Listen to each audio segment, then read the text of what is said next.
பீகாரில் ஒரு 20 வயசு பொண்ணு அவரோட ஹஸ்பண்டையே கொலை பண்ணியிருக்கா. அதுவும் கூலிப்படையை ஏறி விட்டு கொலை பண்ணியிருக்கா.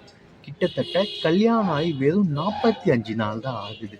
இதுலவே அவங்க ஹஸ்பண்டை கொலை பண்ணுறதுக்கு கூலிப்படையை ஏறி விட்டு அவங்க ஹஸ்பண்ட் ரயில்வே ஸ்டேஷன்லேருந்து வரும்போது சுட்டு கொண்டிருக்காங்க.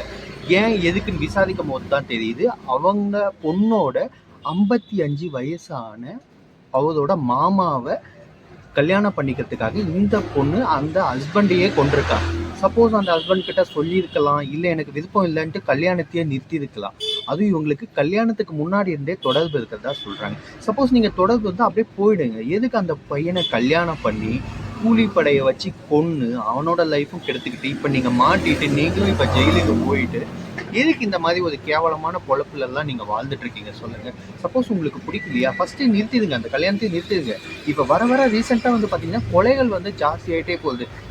இப்போ பார்த்தாலும் மனைவி வந்து ஏதோ ஒரு விஷயத்தில் கணவனை வந்து கொண்டுட்டே இருக்காங்க. என்னங்க நடக்குது இந்த நாட்டில்? சப்போஸ் உங்களுக்கு பிடிக்கலையா, விருப்பம் இல்லையா, கிளம்பிடுங்கன்றேன்.